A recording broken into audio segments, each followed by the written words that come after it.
The world flipped upside down, portals started popping up everywhere, monsters spilled out, and at the same time, normal people randomly woke up with superpowers and became hunters. Hunters have ranks, from E, the weakest, all the way up to S, the strongest. The worst part, if you're stuck at E, your power doesn't grow, you just stay weak forever. No leveling up or anything, and that's where we meet our main guy, Jinwoo. This dude literally holds the title of the weakest hunter around, and everyone knows it. Other hunters actually feel relieved when they see him on a mission, not because they like him, but because it means the monsters are super weak, so they send Sung along. And that's where our story kicks off. The healer is totally wiped out. Sung has worked with her before and is worried about her. She says she's used to being called the weakest, but honestly, she needs the cash for her mom and sister. Their leader, Chio, is rounding them up. Sung pulls out a weapon and a kitchen knife, barely worth the price. He's the last one to get through the gate. Inside, Sung's as happy as a kid with his first gem. But before he can enjoy it,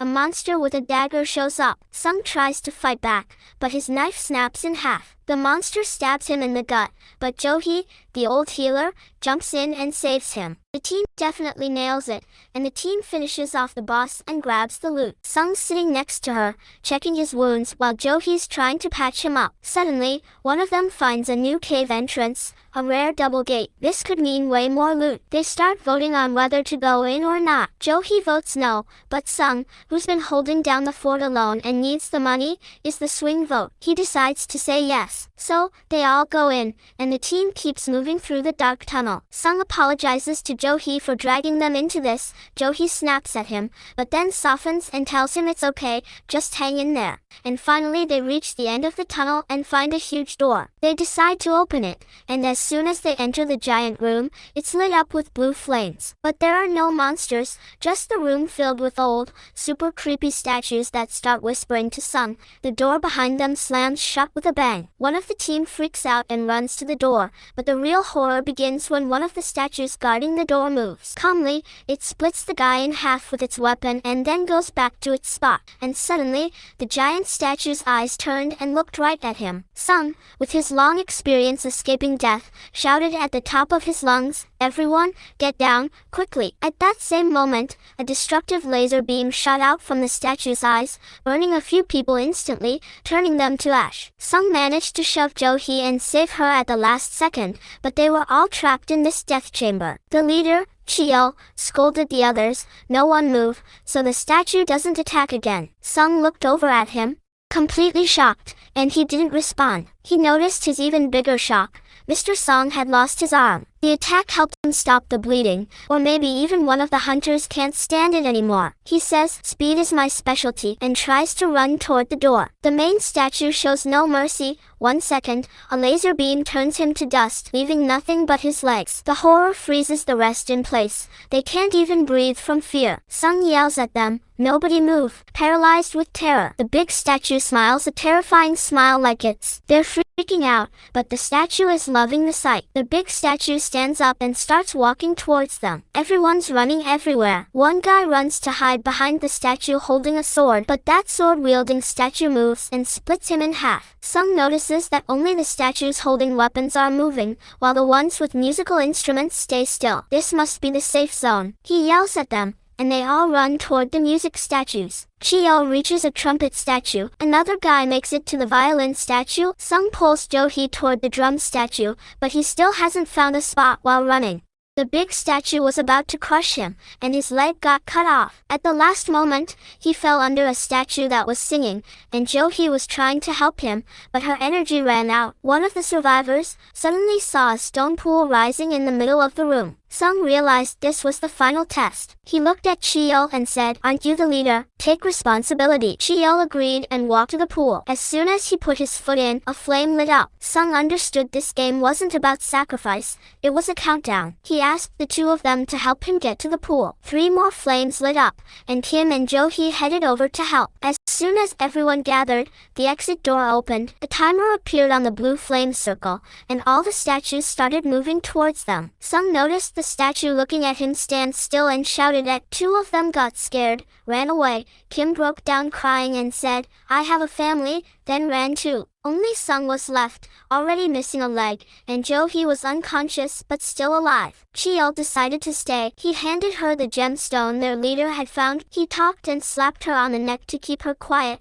then grabbed her and ran off. Sung was left alone and picked up the sword that was lying on the ground. The statues attacked him, tore him apart, and a spear got stuck in him. They threw him into the pool, drowning in his own blood. One statue raised its sword to finish him off. A blue screen appeared in front of his face. "Do you accept to become a player?" Sung woke up to find himself in a hospital. He looked under the blanket and saw his leg, which had been cut off, was fine and back where it belonged. The boy who thought everything was just a nightmare realized the real nightmare was about to begin. Then two soldiers came in. The investigator Wu and Inspector Kong told him that he'd been unconscious for 3 days. They asked about what happened. The investigators suspected he might have had another awakening, like his power increased. So they brought out a mana measuring device. Sung got excited, thinking he was finally getting stronger. He placed his hand on it, and the result was 10.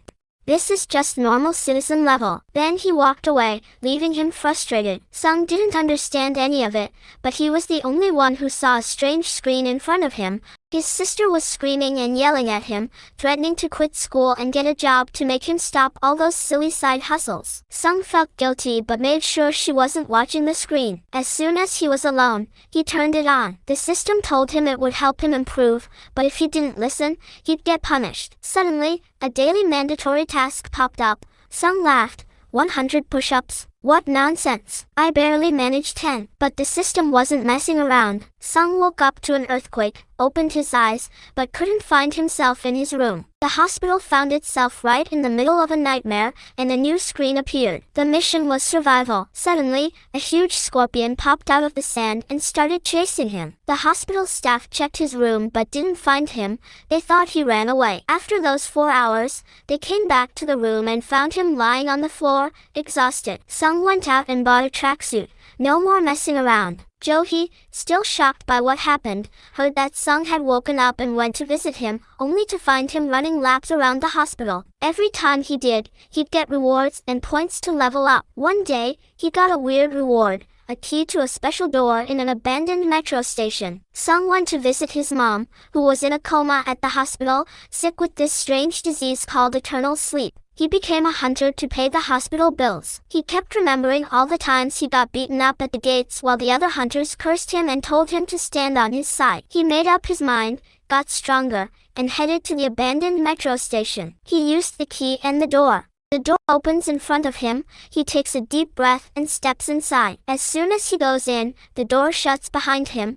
There's no turning back. Suddenly, 3 wolves jump out at him. Sung freezes in place, but this time there's no one to help him and no way to defend himself. He's all alone, still trying to figure out what to do. Then, a huge savage wolf with iron teeth appears behind them. Sung stands terrified in front of the iron-toothed wolf, and his knife is already broken. But just as the wolf attacks, Sung's body moves on its own, becoming super fast as he dodges the strike. He gets a surge of confidence. Then he remembered the system. It had a storage room like a toy box. He opened it and found the sword. He grabbed the sword. The wolf showed up too. Someone attacked him, and Sung hit that guy with the sword. But the wolf bit the sword with his teeth, so Sung pushed with all his strength and managed to take him down. When the other wolf saw what happened, he got scared and ran away. Sung was alone again, so he started gathering supplies, swapping stones for tools, and figured he could sell them inside the system itself. Suddenly, in the dark, he saw some army of wolves with iron teeth was waiting for him, decided to attack, and charged right into the middle of them with his sword,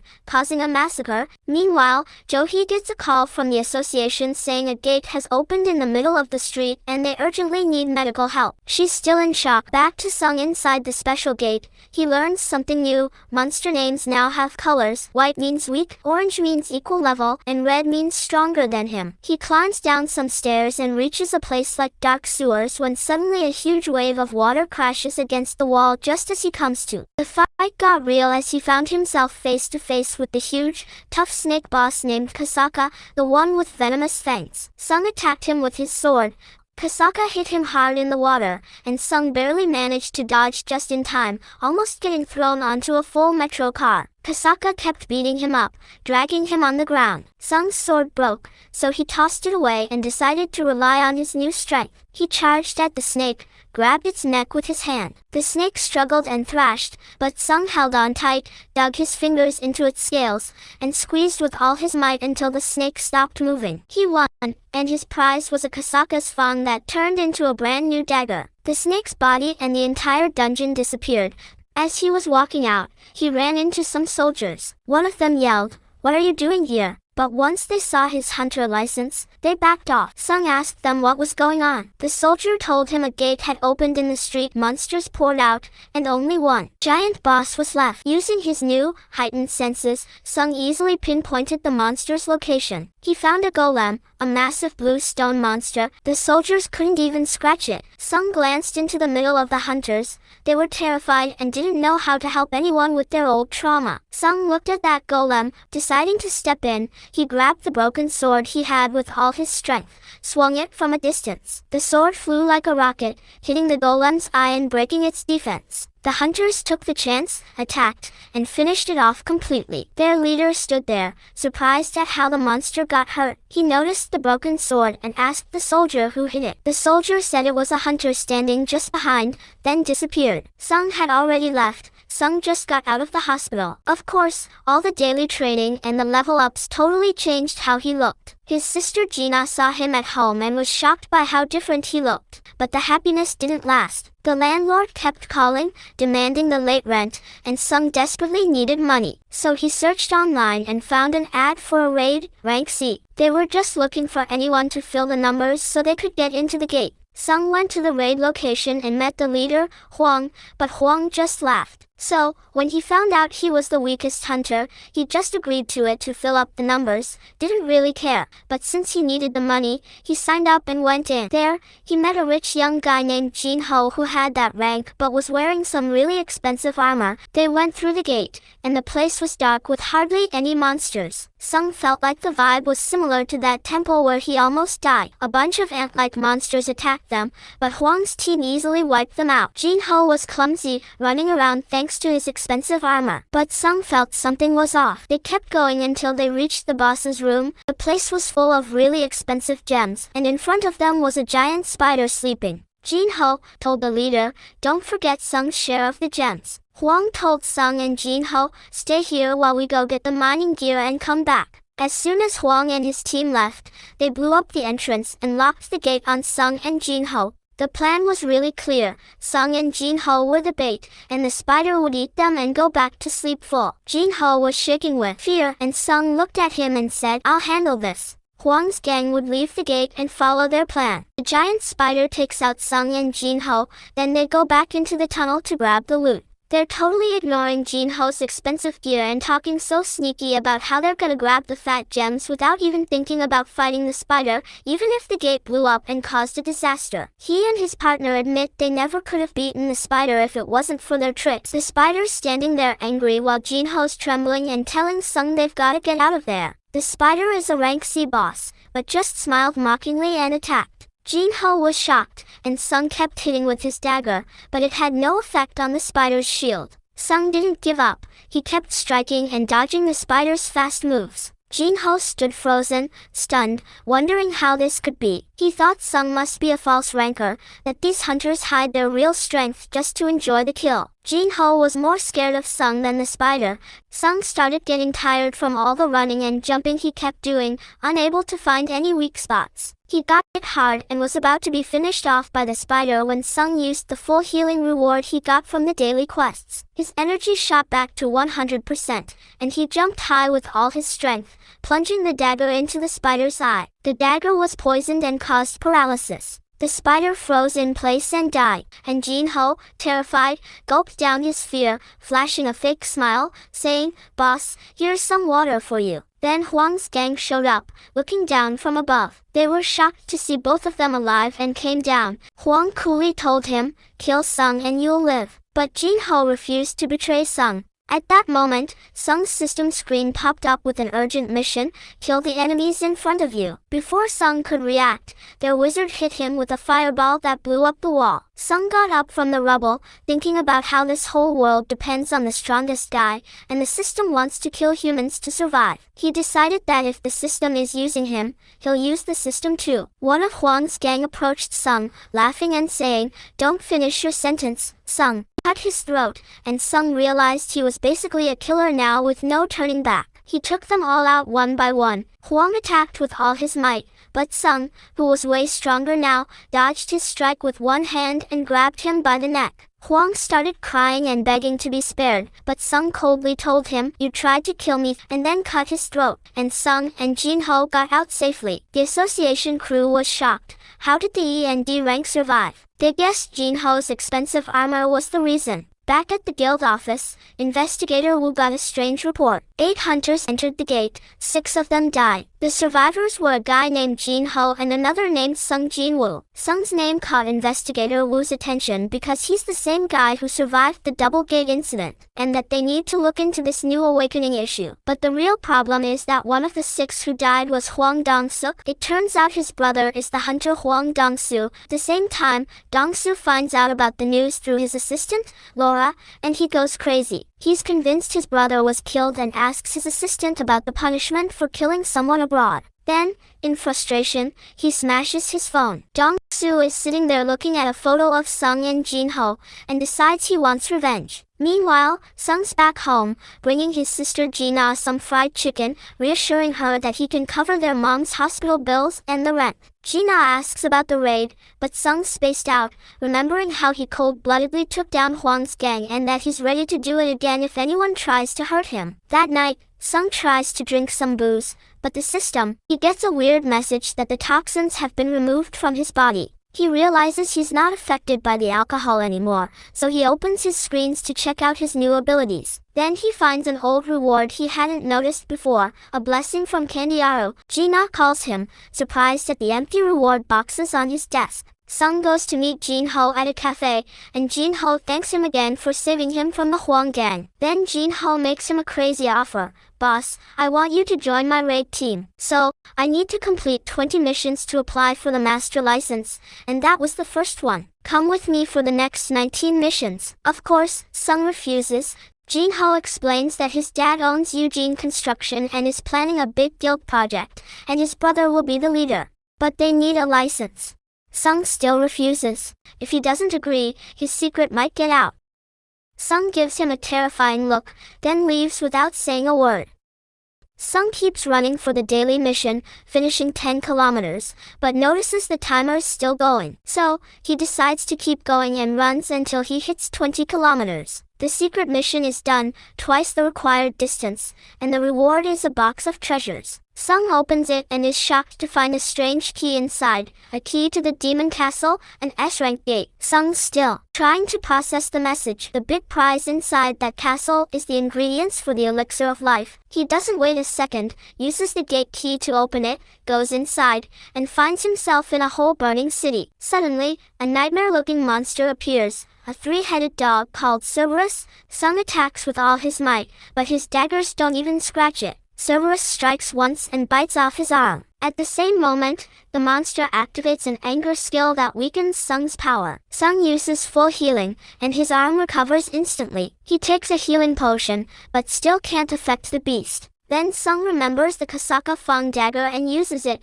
The dagger's poison kicks in, and Sung himself stops being affected by the status effects. The monster almost finished him off, but Sung managed to injure him, but he kept stabbing it madly until Cerberus fell dead. Sung leveled up, all his wounds healed, and he took the prize, a recipe for the elixir and the key to the castle door. He promised himself he'd come back to rescue his mom. Sung stood in front of his mother in the hospital, in eternal sleep. He looked at her, determined to return to the demon castle and get the elixir of life. The next day, Sung met Jinwoo at the cafe. He agrees to his offer of 19 raids, but Sung had one condition: only you and me will enter the gates. Jinwoo is surprised, asking how. Sung calmly replies, "We'll do what Huang's gang used to do. We'll bring in other hunters to fill the number, give them their money, and send them off. We'll go in and clear the gate ourselves." Jinwoo agrees immediately. This is his chance to prove to his dad, who made him feel useless, that he matters. Sung goes back to his daily training and tries to repeat the double running move to get another key.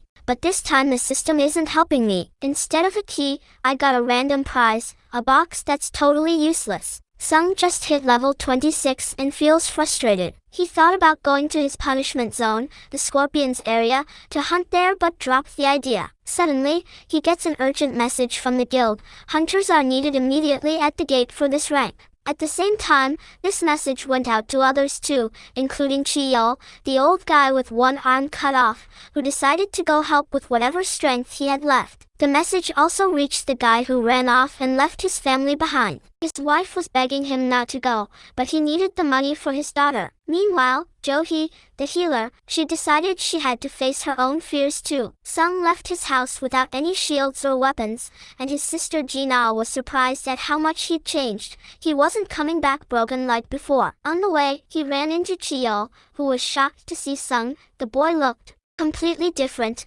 and most of all, his missing leg was healed. They found Mr. Kim. As soon as Mr. Kim saw them, he keeps staring at the ground, feeling guilty cause they ran away and left him to die. Then, Jo-hee shows up too. Meanwhile, the 5 who survived the double gate have all come back together on the same team. Jo-hee was super happy to see him, but they haven't finished surprising them yet. The rest of the team arrive with the 3 rank C hunters, who are handcuffed. They turned out to be prisoners. The association uses them at the gates to reduce their prison time, and their guard is with them. That guard is Inspector Kong, a rank B hunter from the association. He's glaring at them, saying, "You all know what happens if any of you even try to play games with me, right?" The squad's in a hurry. No hunter ever had to use this method before. After the first fight, everyone was shocked by Sung's new strength, especially Chi-yeol and Jo-hee. Inspector Kong decided to split them into 3 teams to finish quickly. He took the prisoners through one tunnel, Sung took Jo-hee and Chi-yeol through another, and Mr. Kim and his partner went through the 3rd tunnel. Inspector Kong was actually a killer and took the prisoners into the tunnel to finish them off alone. By chance, Mr. Kim's group arrived and saw him committing the crime. The sound source appeared, and everyone was shocked by the sight. Mr. Kim and his partner were badly hurt. Inspector Kong emerged from the darkness and admitted that he planned to kill them all and pin the blame on the prisoners. Chi-yeol tried to defend himself and Jo-hee but got seriously beaten and injured. Sung stepped. The inspector was shocked by how fast Sung was and realized this was like a second awakening. Sung surprised the inspector by fully healing himself. Kong froze for a second, and the inspector was shocked. Sung took advantage of his shock and used his strike, which stunned the inspector and plunged the dagger into his heart. Sung earned the invisibility skill as a reward. The investigator Wu reached the scene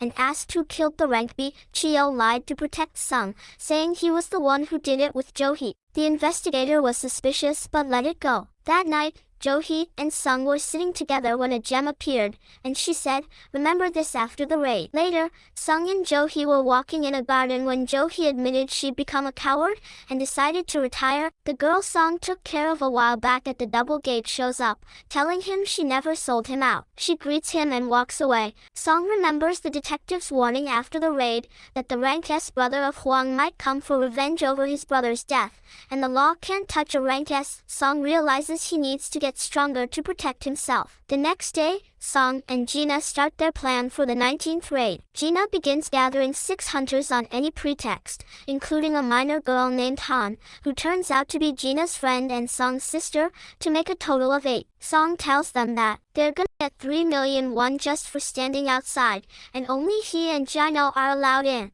Then they enter the Route C gate alone. The team outside was surprised but totally shocked when Song and Jino came out after just 1 hour, even though it's supposed to take 2. Song decided they'll clear 3 gates a day. Days passed, and Song was slaughtering ghouls, snakes, and wolves alone inside the gates. Jino was gathering stones behind him, amazed by Song's strength and stealth skill. Song reached level 40 and learned a new skill, a knockout punch, but he knows he needs to boost his intelligence because his mana runs out fast. Down the demon castle, Suddenly, the system pops up a message, "Are you ready to change your class?" Meanwhile, at the White Tiger hideout, the boss insults someone and his assistant Kishul notices that Jinwoo bought all the rank C gates in the area. The boss recalls the name Song from the double gate, the Huang Gang incident, and Inspector Kang's case, and suspects that Song has had another awakening. Ihan and Kishul arrive at the gate and find Jinwoo's team there. He's sitting outside like they're on a trip, acting clueless,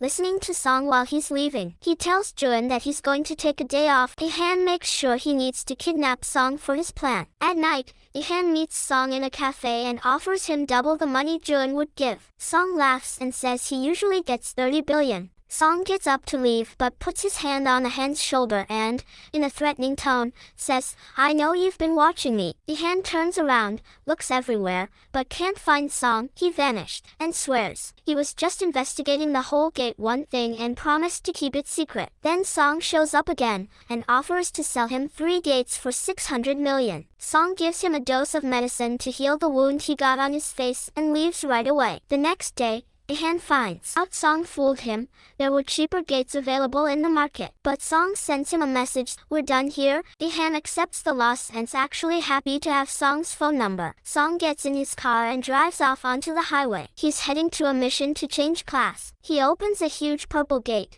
and as soon as he enters, the system hits him with harsh rules. No healing potions, no full recovery, no healing after leveling up, and no leaving until the mission's done. Then Song hears the sound of metal, pulls out a dagger, and finds a knight in armor attacking him. He tries to stab him, but the dagger doesn't affect the armor. Song remembers how he took down Casca with his bare hands and throws. The dagger only has physical power. It grabs the knight and slices him in half. But the celebration was cut short when a whole army of knights appeared before him. Song fights the knights with his hands and strength alone. Suddenly, he senses an attack only to find a hidden assassin who finishes him off. Then he dodges an attack from a mage. Song realizes he needs to take down the mage first. Song defeats the last monster and puts on a new shining armor. He opens a giant door and finds a throne of darkness right in front of him. Standing there, the terrifying beast leader Igris with the red forehead attacks at lightning speed. Song tries to stab with his dagger, but the red armor stops him completely. Song throws his dagger, and Igris throws his sword too, so the fight stays fair. They're both throwing weapons, but Igris is totally wrecking Song, hitting him, tossing him around everywhere. Song uses all his skills, but he can't even land a hit. Igris throws him onto the throne. Igris summons his sword for the final blow. Song grabs the sword with his hand, shouting that it's not over yet. Then Song pulls out his dagger and stabs Igris in the eye, the only weak spot. The guy without armor gets summoned again and Igris jams it hard into his neck. Igris falls dead, and Song grabs the rewards. But he's shocked. More waves of monsters start showing up. The system says the more you block, the more points you earn to unlock higher classes. Song keeps fighting non-stop until he reaches the end, then suddenly a monster hits him, and he drops the teleport stone, which should get him out. Song finds himself surrounded by a cavalry army, about to die. Then he wakes up trapped in the throne room, with knights attacking from all sides,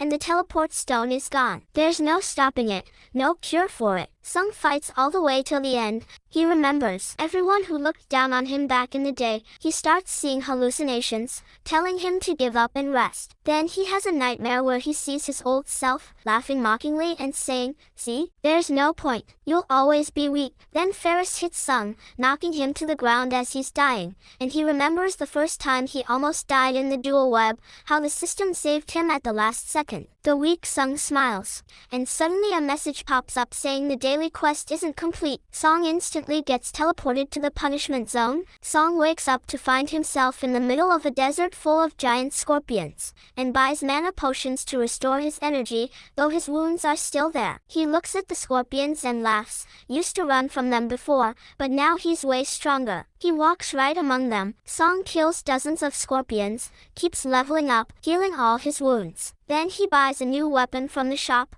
a dagger called the Night Killer. Merges more armor and gets a new skill from Agris called the Hand of the Ruler, kinda like remote control. The mission ends, and Song goes back to the throne room. Now there are more than 10 knights. No matter how many he kills, he doesn't level up. He figures out these knights are just summoned monsters. The real monsters are the wizards hiding somewhere. He spots a hidden wizard and uses a new skill, throwing daggers, and finishes him off. The summoned knights turn to dust, and Song repeats this to wipe out the whole desert. Then they summon a giant stone golem, but Song destroys that too. A message pops up. Mission complete. 4 hours of shock. Half the system tells him, based on your style and all that, the best class for you is Spirit Summoner Necromancer with an army of shadows. Song is shocked, like, how can I be a sorcerer? I'm a fighter. He thinks about refusing, but the system warns him it's a secret class. Song remembers the sorcerers he just killed, and realizes that if he had an army like that, he wouldn't have to fight alone anymore, so he agrees. But the system isn't done. It says, since you survived all that and killed all the enemies,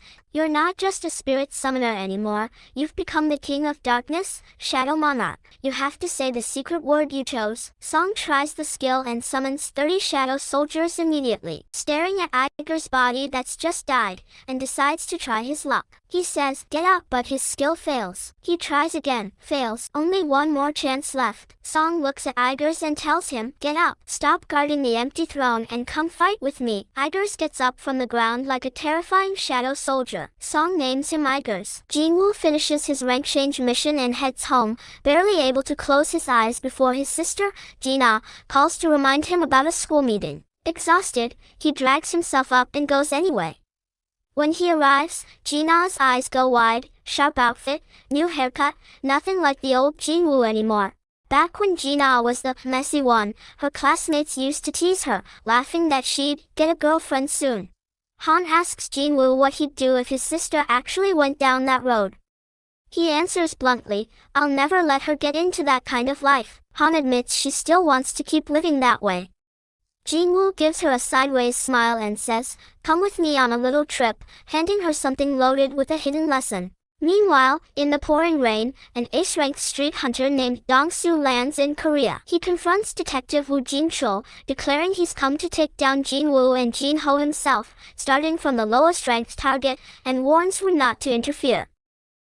Jinwoo has arranged with Han that she'll join his crew for a bit of training, hoping the danger and bloodshed of the job will scare her into quitting. When they arrive at the gate, raid leader Kim, the shield-wielding type, looks them over with contempt. What rank are these guys? Jinwoo agrees to stand aside and let the crew run their session, though the bickering continues. Then disaster, the gate slams shut and turns red, they're trapped inside. Panic breaks out as the dark cave transforms into a vast snowy forest. Before anyone can react, a snow arrow kills a C-rank hunter instantly. A second arrow flies at Han, but Jinwoo snatches it out of the air barehanded. B-rank hunter Egan is stunned by his speed. Kim, acting like he's in charge, splits the group, the stronger A and B ranks together, the weaker C and lower ranks left to fend for themselves. Oddly, Hyun decides to stick with the weaker group, her eyes fixed on Jinwoo, whom she clearly doesn't believe is as unranked as he seems. Outside the gate, Baek Yoon-ho arrives, and Dong-soo mocks him, saying the weakling inside should have been torn apart long ago. Back inside, Han is shivering from the cold, so Jinwoo calmly pulls a fur coat from his storage. The power of a sorcerer, not a fighter, he jokes. He wanders off alone and finds a den of snow bears. After whispering a password, his shadow army appears and the bears are crushed instantly. He summons his heavy hitter, and their leader is shredded in seconds. On the other side, the strong team gets wrecked by ice demons. Kim, who was supposed to protect them, panics and abandons his last teammate to be devoured while he flees screaming toward the red gate. Jinwoo finishes off the remaining monsters near his group and starts turning the corpses into new shadow soldiers. Outside, Dong-soo, an S-rank, nearly loses it and tries to charge the gate, but Baek stops him and the two S-ranks tear up the pavement fighting each other, until investigators break it up before they trash the whole area. Dong-soo swears he'll return to finish Jinwoo first. Back inside, Jinwoo, Han, and Hyun sit around the fire eating calmly while Han clings to Hyun in fear. Kim stumbles upon them, terrified to see survivors after his own team was wiped out, and threatens them at sword point, until Jinwoo appears behind him and knocks him out with one hit. Jinwoo isn't focused on Kim, though. He senses the hidden demons and their leader, Baraka, who mockingly offers them a chance to surrender. Jinwoo answers in the demon's own language, not fully understanding how he knows it, then refuses the offer and summons his full shadow army. Mid-battle, a demon tries a sneak attack from behind while Jinwoo is busy with Baraka, but Igris spots him and finishes him with one hit. Jinwoo then reinforces his ranks with a massive new shadow soldier he names Tank, one that took an unusually long time to summon, but hits like a truck. Together, Jinwoo, Igris, and Tank crush the remaining demons, daggers, blade, and hammer working in sync. Outside, Beck and On watch the gate turn blue and are shocked to see Jinwoo emerge with Han and Hyun in tow. Beck demands to know where Kim is. Jinwoo replies coolly, "You should be thanking me, I saved these two." Beck swallows his pride and apologizes. Jinwoo takes Han and leaves, while Beck quietly tells On they need to recruit this kid for their guild no matter what. The next day, Jinho returns in shiny new armor, stunned to learn Han has decided to join their team. Jinwoo's growing army, now including Igris and Tank, isn't just clearing raids, they're also quietly farming gems and running side businesses through hotels. After finishing 19 required raids, Jinwoo and Jinho go out to celebrate. A little drunk, Jinho admits his own older brother is a pain and says he wishes Jinwoo were his real brother. Jinwoo smiles and says, "From today, you're my little brother." Meanwhile in America, a disheveled man emerges from a gate after being trapped inside for 10 years. Investigators, suspicious of him, bring in Dong-soo to translate. He's S-rank and recognizes the danger. When the man learns his son's name is Jinwoo, he snaps, screaming threats that both Jinwoo and Dong-soo will die soon. It takes real effort to restrain him. In seconds he demolishes the building and vanishes. Back with Jinwoo, he's preparing for his most dangerous mission yet, an S-rank demon fortress, its key taken by his sister's ordeal weighing on him. Jin-ai is worried because he's constantly busy chasing the ingredients for an elixir of life to cure their mother, Kyung-hae, of her mysterious sleeping sickness. Inside the fortress, the system throws him a brutal challenge: kill 10,000 monsters before facing the real trial for his mother. He tears through the floors mercilessly, summoning a new snow bear he names Tank 2 to help him push forward, and eventually defeats the level 50 boss, Vulcan, a massive, rocket-fast monster, though only barely. Meanwhile, Jinho approaches Han's father to ask him to become their guild leader. He agrees, but only on one condition, that Jinwoo joins too. Jinho quietly agrees on Jinwoo's behalf. Elsewhere, S-rank hunter Cha Hae-in is still puzzling over the strange flying ants she spotted on Jeju Island, and Choi Jong-in, the Hunter Association's leader, is keeping that secret close to his chest. Jinwoo pushes to floor 75 before running low on time and resources, forced to retreat through the gate with a new secret key and a few pieces of the elixir. He vows to return and finish the job. Deciding it's time to reevaluate his official rank, he heads to guild headquarters, where Hyun spots him and rushes to tell Beck. In the testing room, the moment Jinwoo places his hand on the measuring device, it short-circuits and burns out completely. The readings can't even register. A staff member shouts that this is only the 10th time in the country someone's registered as S-rank. Elsewhere, Choi and Detective Woo are discussing the Red Gate disaster when the commotion catches their attention outside. Choi immediately offers Jinwoo a spot in the guild, but Jinwoo brushes him off and rushes to visit his mother. On the way, he runs into Go Gun-hee, the guild chairman, who congratulates him with a smile. "I don't need a machine to tell me how strong you are." Go Gun-hee offers Jinwoo a position to help balance power between the guild factions, but Jinwoo turns him down. He wants to handle the demon threat on his own. In America, Dong-soo is hospitalized after a beating from Jinwoo's father. Investigators press him for details, but all he can recall clearly is the humiliation and the warning, "Don't ever come near my family." Determined for revenge, Dong-soo sets out to find stronger weapons. Jinwoo, too, is hunting for better gear to face the demons. A job posting appears: workers needed to help clear an E-rank gate for the guild run by Choi and Jinwoo's crew. Jinwoo applies and joins the main team. Choi's group clears the outer floor of ordinary monsters and heads back out, then Jinwoo goes in. Sensing the boss's scent with his heightened senses, Jinwoo slips away from the other workers during a break and heads for the boss's chamber alone. His hand trembles just before he strikes, until a voice stops him. What are you doing? It's Cha Hae-in, standing with arms crossed. She warns him off, worried that waking the boss will doom the workers still inside. Mid-lecture, she catches his scent and is caught off guard. She usually can't stand the smell of hunters and always wears a scarf to block it out, but Jinwoo smells different, almost like nothing at all. He realizes what that means. The system has made him unlike other hunters. Cha Hae-in tries asking around the guild about him, but his file comes back classified. Jinwoo, uninterested in the mystery, is busy negotiating extra pay with a worker before the next day's raid. Commander Ki-hyun then arrives looking for a porter to carry gear for a raid. Jinwoo, always up for extra pay, agrees. Inside the gate, a wave of monsters ambushes them, followed by a horde of high-level ghouls. Jinwoo activates his invisibility skill and fights from the shadows, unseen by everyone except one girl on the team, who decides to keep quiet about it. The team tries to retreat to the entrance, only to find it sealed behind a barrier, 50 ghouls waiting on the other side, led by their chief, Kargalgan. He gives Commander Ki-hyun an ultimatum: fight him one-on-one, or everyone dies. Ki-hyun accepts. Kargalgan pulls back his army and leaves. Ki-hyun orders Jinwoo to run for backup and create a diversion. One terrified teammate hands Jinwoo a note with her final wishes, just in case. Meanwhile, Cha Hae-in, back at the excavation site, realizes with alarm that Jinwoo has entered the second gate. Inside, Jinwoo and Ki-hyun's team brace for the final fight against Kargalgan. Cha Hae-in grabs a sickle from a worker and insists on going in after him. The team is soon surrounded by the ghoul army. Kargalgan mocks them, promising torture before letting his soldiers finish them off. Ki-hyun tries a reckless solo charge, but Kargalgan flings him aside with a wave of gravity magic.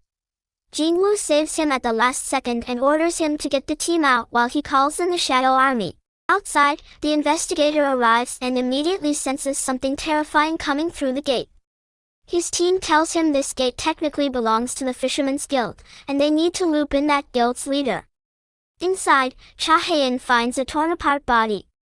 Jinwoo raises his shadow soldiers, but Kargalgan wipes them out with a single gesture. Undeterred, Jinwoo takes a dose of his elixir, looks at the fallen ghouls, and shouts, "Rise!" reanimating them into a brand new army. Kargalgan, shocked, insists he was ordered to kill all humans and tries to finish Jinwoo with his gravity magic, but nothing happens. Jinwoo stands firm, then calls in reinforcements from his shadow sorcerers, who shatter Kargalgan's shield. At that moment, the investigators' team arrives and watches as Jinwoo and his soldiers finally bring Kargalgan down.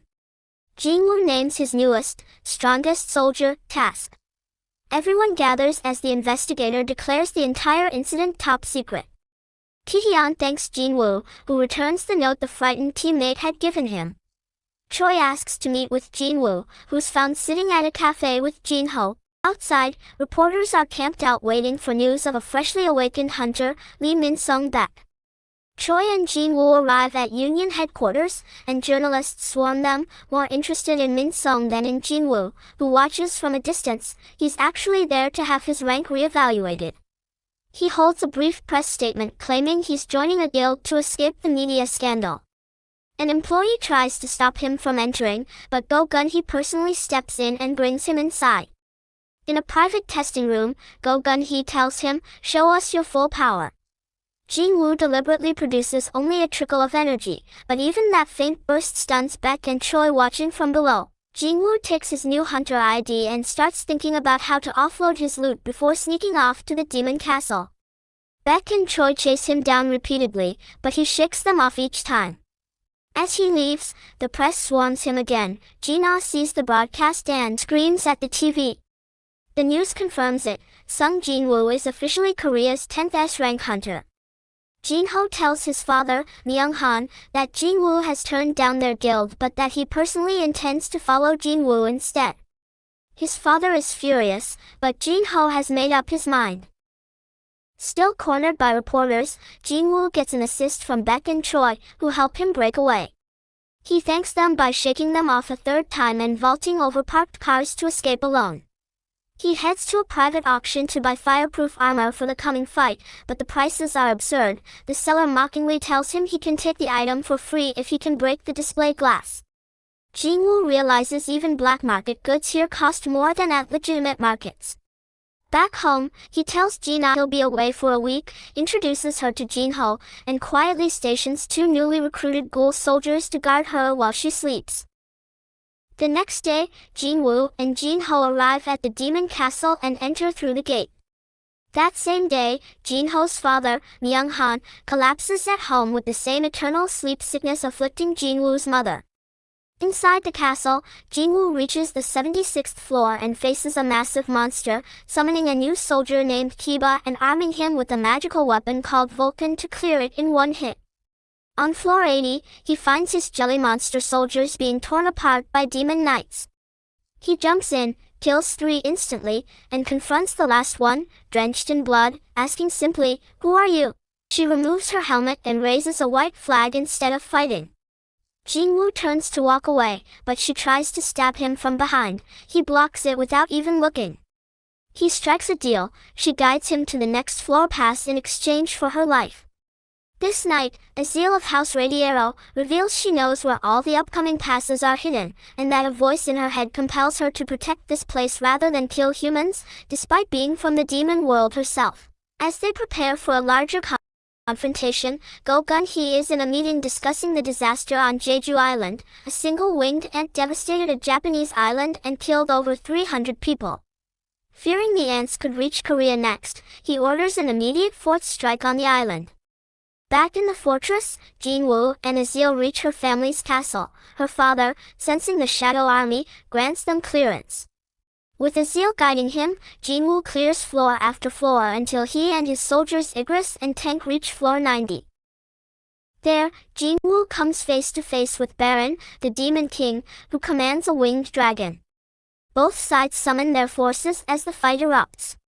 At the same moment, the Japanese team arrives, led by Goju of the Devil Sword Guild, bringing 10 strong hunters. Their plan: the Japanese draw the ants' attention since ants are drawn to power, while the Korean team sneaks in to eliminate the queen. Go Gun-hee agrees to the plan. Back in the demon fortress, Baron strikes with a devastating lightning blast, wiping out Jinwoo's shadow army in one move. Running low on strength, Jinwoo charges the dragon directly, forcing it to the ground and fighting it hand-to-hand until his daggers shatter. At the last moment, Azil intervenes to distract Baron, giving Jinwoo the opening he needs to land the finishing blow with the Demon King's own weapon. He rushes to the Elixir of Life chamber without delay, then looks over the dragon's corpse and names it Kaisel. He also gains a powerful new ability, Shadow Swap, letting him instantly trade places with any shadow soldier, though Azil, hoping for a celebration, is sent home alone as Jinwoo uses it. He swaps into a soldier stationed in Korea, only to discover the skill has a 3-hour cooldown. Meanwhile, Woo Jin-chul and Go Gun-hee are finalizing the 4th Jeju raid, this time targeting the Ant Queen directly.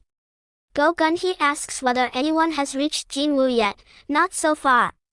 Beck, meanwhile, tells his healer friend Byung that he's going on the raid to avenge fallen comrades. Byung urges him to walk away from it entirely. Jinwoo rushes to the hospital and wakes his comatose mother using the elixir. Her wounds heal instantly, but she doesn't stir at first. Then, suddenly, her eyes open, and Jinwoo tells her everything. The reunion between mother and son is overwhelming.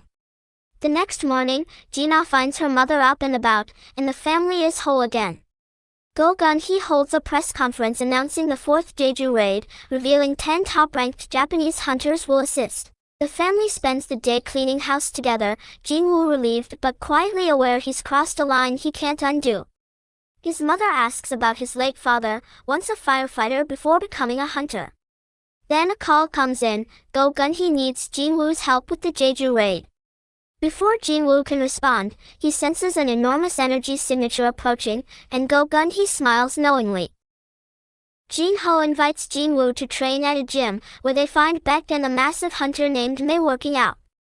Cha Hae-in joins them just as Goju arrives with his translator, who mocks the Korean fighters as weak. Goju proposes a friendly sparring match between the Korean and Japanese hunters, and Go Gun-hee agrees, on the condition that only trained fighters participate. Teams form: Cha Hae-in, Mei, Beck, and others on one side, Japanese hunters Tawada, Kamamoto, Hoshino, and Tanaka on the other. The match begins. One Japanese hunter stands back, arms crossed, watching his own team get overwhelmed. Mei shows off his raw strength, slamming Hoshino to the mat, while Cha Hae-in moves at blinding speed, untouchable. Things turn dangerous when Beck faces Kamamoto. Both start losing control, edging toward a real fight. Just as it threatens to turn into a massacre, Jinwoo steps in and halts the raging Kamamoto with a single hand, leaving him stunned. Goju watches the whole scene with detached boredom. Then his eyes light up, impressed by Jinwoo's speed, and he challenges him directly. Jinwoo, curious to test himself against Japan's strongest, accepts on one condition: both give it everything. Goju attacks in a blur, but Jinwoo barely moves, dodging with minimal effort. Frustrated that he can't land a hit, Goju goes all out, and Jinwoo simply catches his fist without breaking his wrist, letting the match continue. Just as Goju starts to turn things up further, the announcer calls the match before it can escalate. Beyond the show of strength, Jinwoo secretly plants a shadow soldier on each Japanese hunter without anyone noticing.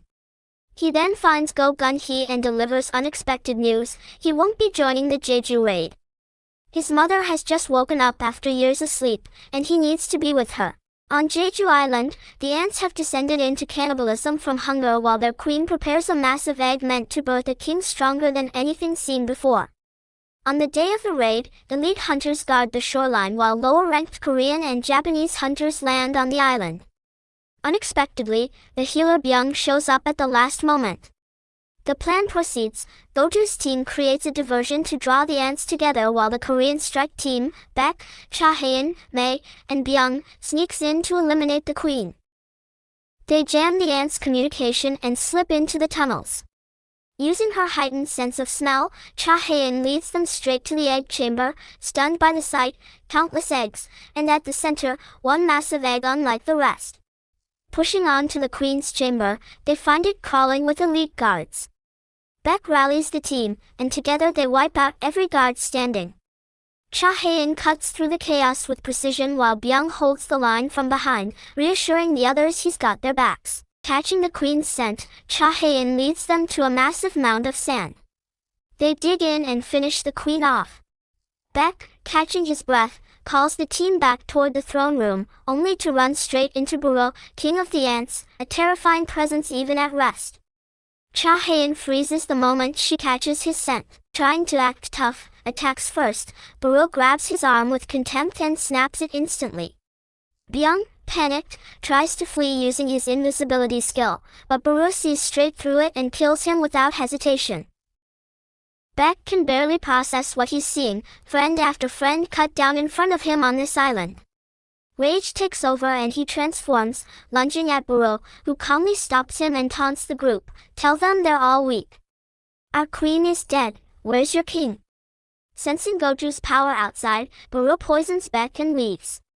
Outside, Goju also senses an unfamiliar, terrifying presence, the same one he felt fighting alongside Jinwoo, Choi, and Cha Hae-in before. Back inside, Cha Hae-in, badly wounded, resigns herself to the end. Suddenly, black-clad shadow soldiers flood the chamber. Jinwoo, using Shadow Swap, appears in the middle of the massacre, then swaps again straight into the throne room. The live broadcast covering the raid abruptly cuts out, throwing the control room into chaos and flooding the phone lines. Jinwoo has no time to explain. He tries dosing Cha Hae-in with his elixir, but the system warns her health is too low for it to work. He realizes she's dying. In Japan, things are worse. Matsumoto's control room learns Goju has been killed, and he flies into a fury. Buro, having just dealt with Goju outside, senses that the shadow soldier Jinwoo had secretly planted on him has vanished. Buro enters the throne room, locks eyes with Jinwoo, and asks, "Are you the king of humans?" Jinwoo mocks him, "An insect that talks?" The broadcast suddenly comes back online, and the director scrambles to cut it again. Too late, the whole country watches Jinwoo face off against Buru. At home, Jina screams at the screen, unable to believe her eyes. Buru strikes first, sending Jinwoo flying, but Jinwoo gets back up, wipes his mouth, and the real fight begins, their blows cracking the ground itself. Buru is fast, but Jinwoo blocks and dodges everything, even shocking Buru into retreating slightly. Buru resorts to poison, spraying a deadly toxin from deep-sea monsters, confident it's over, but a system message flashes, poison removed. Buru, stunned it isn't working, starts to panic as Jinwoo grows visibly faster and stronger.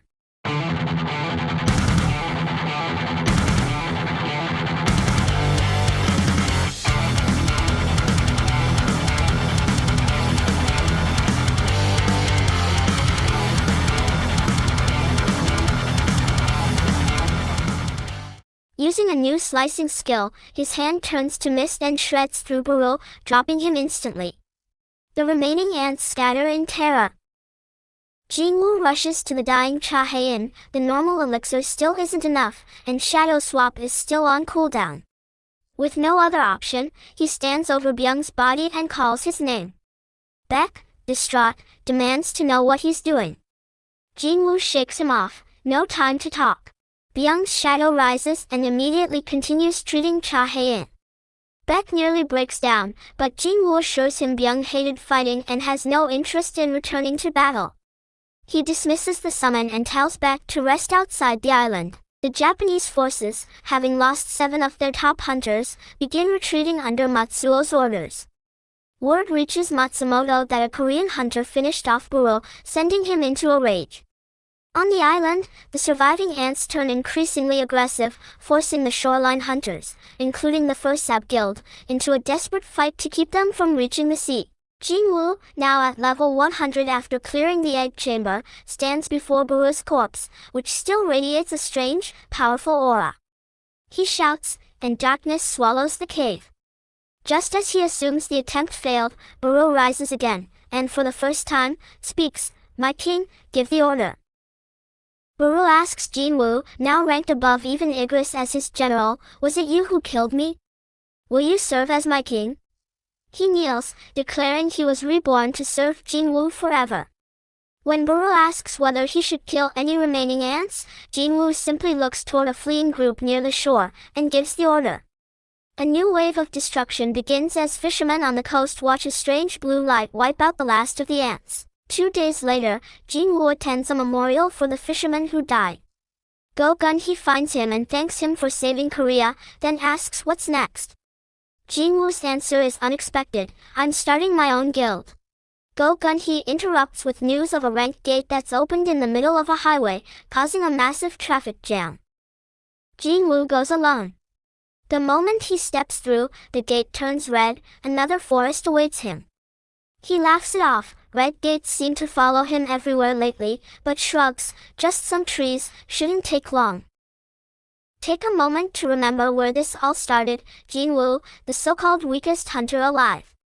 Hunters who once stumbled out of S-rank raids battered and half-dead for scraps of loot, now compare that to what Jinwoo has become, the only one holding true S-rank status while commanding a shadow army unlike anything the world has seen.